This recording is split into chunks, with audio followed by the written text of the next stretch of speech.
Hey, Viking fans, this is Keith Millard, and you are listening to the One Bar and Lupicus Show. Go Vikes. All right, welcome back to One Bar and Lupicus Show. I am Lupicus. One Bar has returned from his excursion to training camp. How was it? Was it everything you thought it would be? No, it was fantastic. It was fantastic. The Vikings put on quite the show. Let me tell you, they did not disappoint. And I got a few tidbits I'd like to chat about quick. Go be my guest. First off, let's just talk about some guys that just look fantastic. Our cornerbacks, watching those guys out there, I got to tell you, Breland, Patrick Patterson, adding those guys in, Mackenzie Alexander, it is going to be night and day. Patrick Patterson, watching him they're doing one-on-ones. Him on Adam Thielen was like just a sweaty pair of underpants that Lupicus wears stuck to his butt cheeks. He was all over him. And the run on Mackenzie Alexander, it's a real deal. I think this guy's going to have a fantastic year. KJ Osborne, I hate to say it, I've not been overly nice about KJ Osborne. I thought he was a shoo-in just to be completely cut. But he was not only looking good, but he was making some tough catches. Jake Browning, unfortunately, I didn't get to see Kellen Mond and Kirk Cousins going at it, but I did get a heavy dose of Jake Browning. And Browning's big knock is his arm. But I got to tell you, his arm looked pretty damn good to me. He had some very, very good plays. He did have a couple of very gross ones, but he had some good ones. And Nwangu, it's a real deal. He is faster than shit. All right, Confirmed, awesome. faster than shit. And Smith Marset, for a fifth rounder, the dude's got some swag. He's out there dancing. He's out there just getting the crowd into it. He did have some good plays. He did have a very, very ugly drop, but I like this Smith Marset guy. It's like John Gruden right there. I like this Smith Marset. So aside from all the obvious ones, I mean, Dalvin Cook looked really good. They were supposed to be in pads when I was there, but they delayed it a day, so I didn't get to see that. So offensive line, defensive line, stuff like that. Wanham was out there playing outside linebacker, which was fun to watch, but overall, fantastic. Well, great. I'm glad you enjoyed that. And speaking on the lines of training camp, we're going to go do an edition here of stock up, stock down. Whose stock is on the rise for Minnesota Vikings after the first, we're in 5 days now, and whose stock is down. So let's go right into it. You want to start with up or you want to start with down? Let's end on a good note. Let's go with down. And even though I think we're at a point right now in training camp where it's actually valid as far as the stock. So things are starting to shake out, as they say.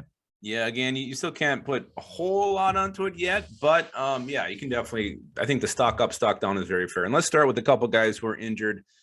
Christian Darrisaw, Wyatt Davis, two highly picked rookies that were supposed to be counted on. Yes, they still both have a shot to start this year, week 1, but the fact that these guys have missed so much practice time is very, very concerning, and their stock can only be seen as going down right now. Yeah, you hate to do a stock up, stock down based on injuries, but these are guys that we're going to be fighting for a starting spot week 1. More so Darrisaw, obviously, but Darrisaw needs to get his butt out there. I'm terrified right now of him not getting out there. Wyatt Davis, I guess I was hopeful that he could push for a starting spot. I did see a tweet that somebody is hoping, or that he's hoping to be practicing tomorrow. We'll see. Yeah, I saw that as well. What scares me more about Davis being out is the guys who are in instead. Drew Samia getting reps, Dakota Dozier getting way more reps than he should. We saw those guys last year. We saw more than we had to see. The fact they're even still on the roster is shocking to me. And it's just mind-blowing that they're actually getting first-team reps. Well, they don't have any options, and Wyatt Davis needs to get his ass out there. I was very excited about that draft pick. Wrap it up, ice it up, put some Flex all on that thing, put a couple shots in that leg. I don't care what it is. Yeah, I can't wait to see him out there. Mr. Miyagi, yes, get him over there. Hell yeah. R.I.P. Pat. All right, another guy whose stock is up right now. Stock. Down. We're doing down.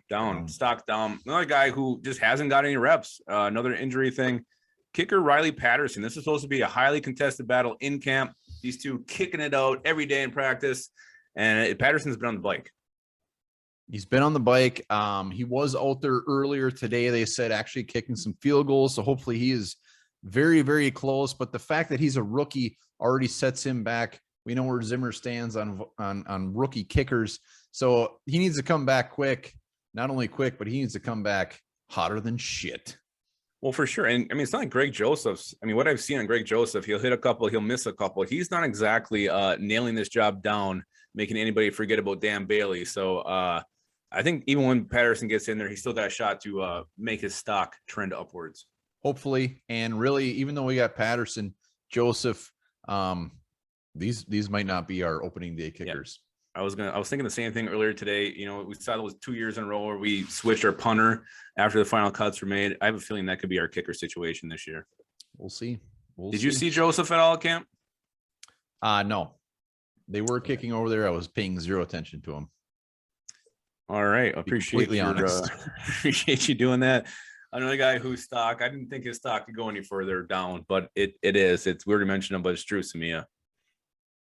Drew Samia, more like Drew Diarrhea. I mean, they're already.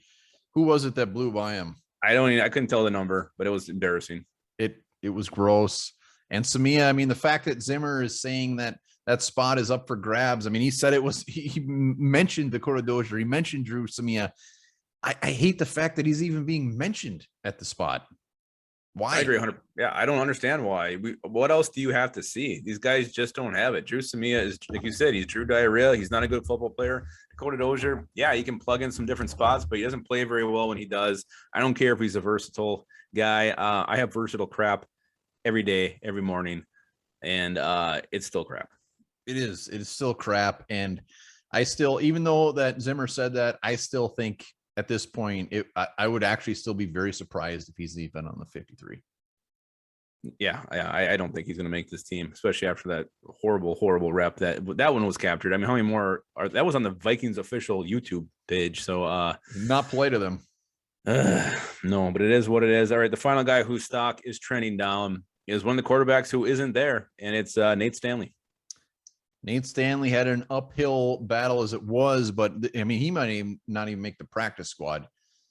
Wherever you fall on the vaccine, love it, hate it, whatever, this would have been his moment. Jake Browning's out there getting reps. He's out there with the first team offense. Nate Stanley would have been getting tons of reps. If I was Nate Stanley, I'm putting that thing in my head. I'm getting like 15 vaccines, just make sure I'm out there.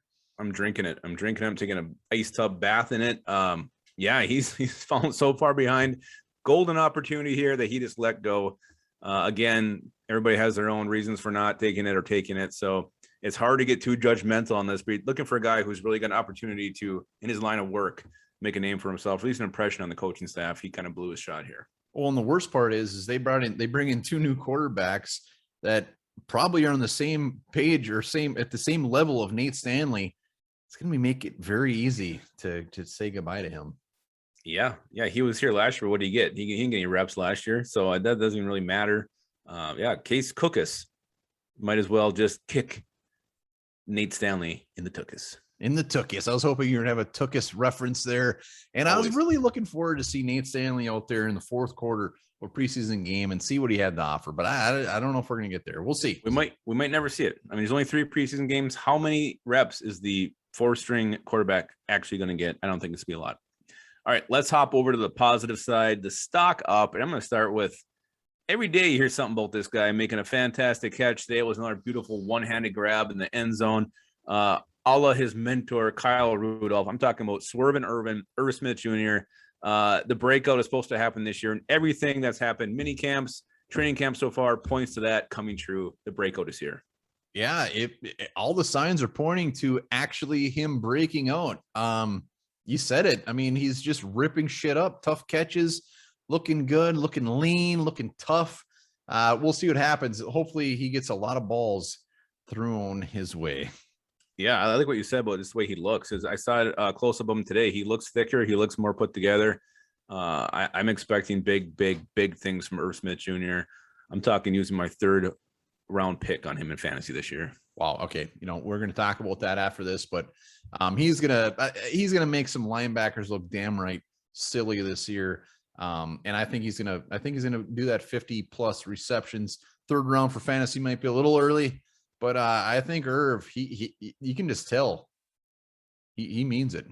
He's ready to roll. The only thing I don't like is I'd like to see his quarterback one out there continue to build a rapport with him, but hopefully that happens soon by the end of the week or something like that. Another guy, speaking of quarterbacks, you already talked about him, Jake Browning. Let's hear some more.